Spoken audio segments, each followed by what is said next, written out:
300 years ago, the place we now call Brooklyn looked nothing like the busy streets, brownstones, and cafes we see today. No skyscrapers, no crowded avenues, just farmland, small villages, and the sound of wind moving through tall grass. It was quiet, almost forgotten by the world. But hidden in that quiet land was a story of revolution, survival, immigration, struggle, and reinvention.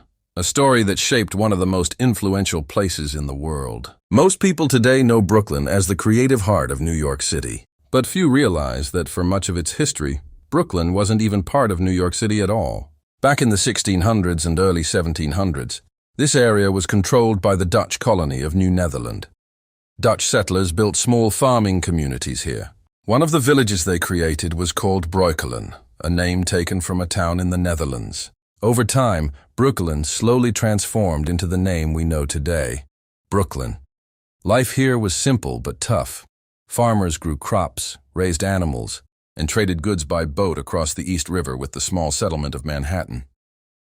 But no one in those early days could have imagined that this quiet farming land would soon become the center of one of the most dramatic moments in American history. In the summer of 1776, during the American Revolutionary War, Brooklyn became the stage for a battle that almost changed the entire future of the United States.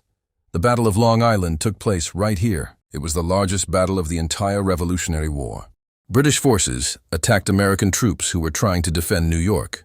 The American army was led by a young and relatively inexperienced commander named George Washington. The British army surrounded the Americans in Brooklyn. It looked like the war might end right there. Thousands of soldiers were trapped with no escape.